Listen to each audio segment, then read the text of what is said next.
各位喜歡鐵壺嘅朋友，今日咧想同大家講一個話題咧，就係鐵壺嘅蠟刑注罪。咁我哋中意鐵壺嘅人咧，一聽到蠟刑咧有少少興奮嘅。咁點解咧？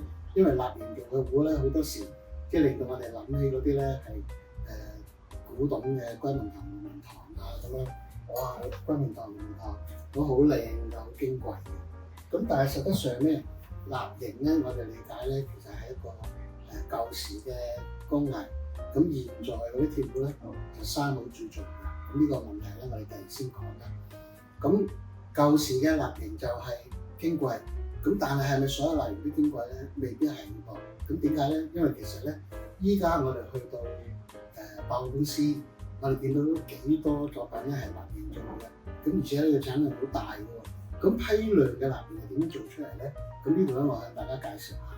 咁首先咧，做蠟刑未必一定用工藝品嗰個角度去做，一件一件咁做出嚟。咁批量嘅蠟刑咧，就係你先有一件作品，咁然後咧你用呢個直膠或者係現代嘅樹枝咧係覆住佢，咁用個盒咧裝住佢啦，注啲樹枝入去啦，咁然後嗰個膠硬咗之後咧，你開箱你發覺咧你就有一個硬嘅膠帽。咁然後呢個膠帽咧，你注蠟落去咧，就一個一個嗰啲咁嘅蠟帽咧就出咗嚟。咁你先咧，據我觀察咧就係好多個一齊嘅，即唔係一個個做啦。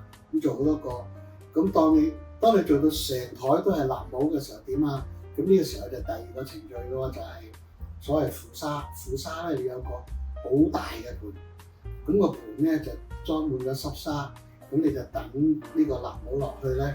係黐啲沙啦，咁吊上嚟咧就滴咁樣啲沙咧就滴翻落嚟，咁一層唔夠咧，聽講係要黐夠7層嘅，咁7層負沙之後就點咧？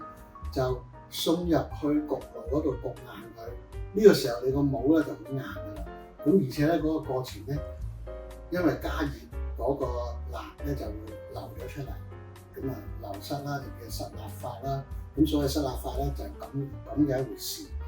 咁你有咗焗硬咗嘅紗帽啊，咁然後咧呢個時候你就用鐵，然後咧就注入去。咁注咗嗰個帽出嚟咧，你就嗌齊人馬喎，一齊咧將幾十個紗帽咧就敲爛佢，就取出嗰個鐵嘅杯胎。咁呢個所謂咧。鐵壺嘅杯咧係點樣嘅咧？冇蓋冇把，咁然後你要做少少功夫，例如打磨下佢啊，修飾下佢啊，或者咧更加正經咁樣將一啲金線銀線咧就冚落去，咁就完成啦。咁啊呢個咧就係典型嘅作品。咁我俾到大家睇嘅咧，嗰個咧叫高光鐵器，咁亦都係叫高光復刻版嘅。咁當然啦，如果高光地方都幾流行呢一種做法嘅，咁如果佢嗰個作品寫住高光鐵器咧，你可以留意下佢係咪咁樣做。咁如果佢唔係高光，佢但係都有機會用咁嘅做法做嘅喎，因為咧睇你有冇一個咁嘅工廠嘅。咁然後咧呢一種咁嘅方法咧，即係我哋睇落去咧就話可以做到好靚嘅作品嚟嘅。咁但係個問題就係話咧。佢唔需要一個真正嘅工藝家去做，佢只要用一個工廠嘅模式咧，就能夠將佢做出嚟啦。咁呢個咧就我哋今日嘅